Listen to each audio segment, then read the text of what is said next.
Oh, that was Hikaru Nakamura's face. Basically around when he realized some trouble was happening. Yeah, and he saw it coming. We saw that really unique face from him as well. He saw it coming, but he couldn't avoid it. There were just too many traps, too many complications, and he didn't manage to navigate them with little time on his clock. Wow, a huge win for Magnus. Computers aren't that helpful unless you really study with them for hours. Hikaru's laughing. Hikaru's laughing here. I wonder what that is about.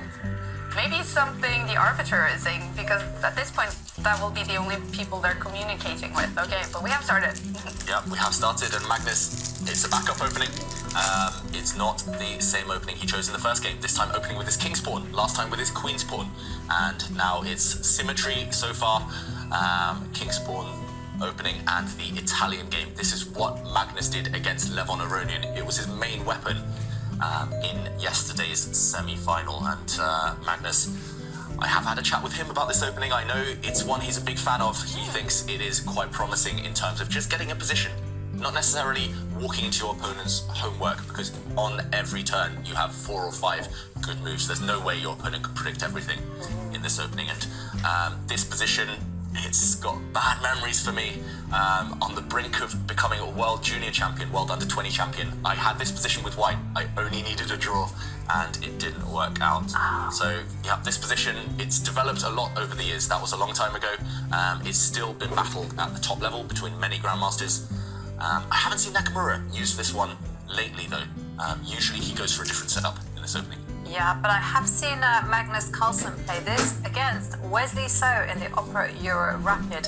So, yeah, definitely things to do. But, he has played a different move. You know, he's being very versatile. He wants to diversify.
difference between White's three choices here. You have to protect your queen, it's in a pin.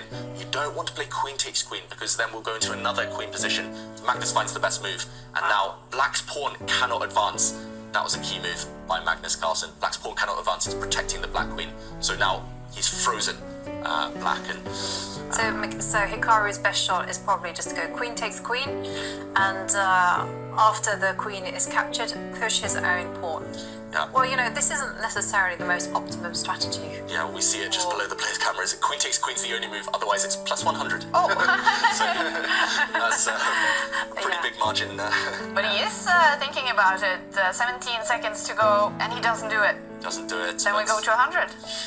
We're heading to 100. When the computer says plus 100, it's essentially because it sees an immediate win.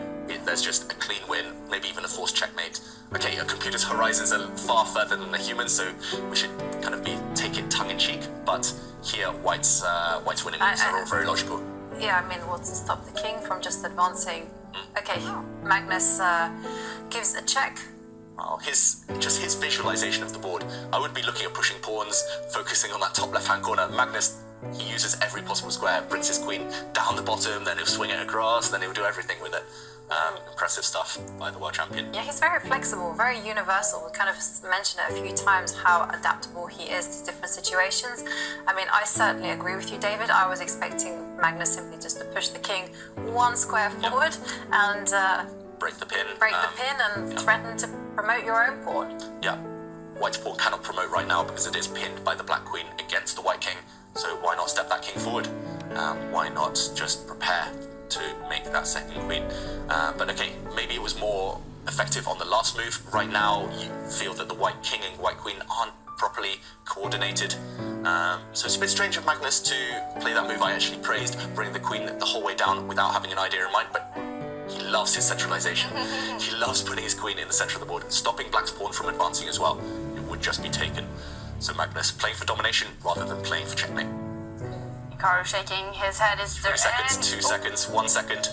1 second he had left. Sorry, Kaya. Yeah. I interrupted there. No, absolutely. Oh, and there he resigns. It's over. Hikaru Nakamura loses the third game in the first match in the final. Magnus Carlsen winning and saying something.